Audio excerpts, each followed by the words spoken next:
આટલી એકદમ સોફ્ટ અને મોંમાં મૂકતાની સાથે ઓગળી જાય એવી મેં આજે બાજરીના લોટમાંથી સુખડી બનાવી છે. તો ચાલો એ ટેસ્ટી સુખડીની રેસીપી તમારી સાથે શેર કરું.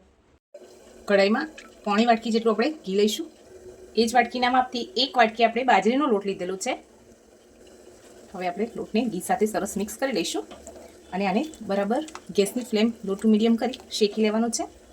લોટમાંથી સુવાસ આવવા લાગે અને કલર થોડો ચેન્જ લાગે એટલે આપણે ગેસની ફ્લેમને ઓફ કરી દઈશું અને આ રીતે હલાવતા થોડું ઠંડુ કરી લેવાનું છે. એટલે આપણું થોડું ઠંડુ થઈ ગયું છે. આપણે કઢાઈને ગેસ પરથી નીચે ઉતારી દીધી છે. હવે સેમ વાટકીના માપથી આપણે 1 વાટકી આ રીતે ઝીણો સમારીને ગોળને ઉમેરવાનું છે. હવે સરસ રીતે મિક્સ કરી લઈએ. જેમ જેમ આપણો ગોળ ઓગળતો જશે એમ એમ બેટર થીક થતું જશે. આ રીતે પ્રેસ કરતા જઈશું અને મિક્સ કરીશું જેથી ગોળનો કોઈ લમ્સ ના રહે અને આપણી સુખડી એકદમ સોફ્ટ બનીને તૈયાર થાય.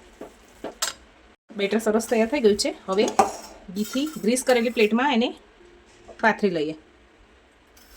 આ રીતે બધું જ બેટર આપણે ઉમેરી દઈશું. તે વાટકીની મદદથી એને ડીશમાં ફેલાવી દઈએ.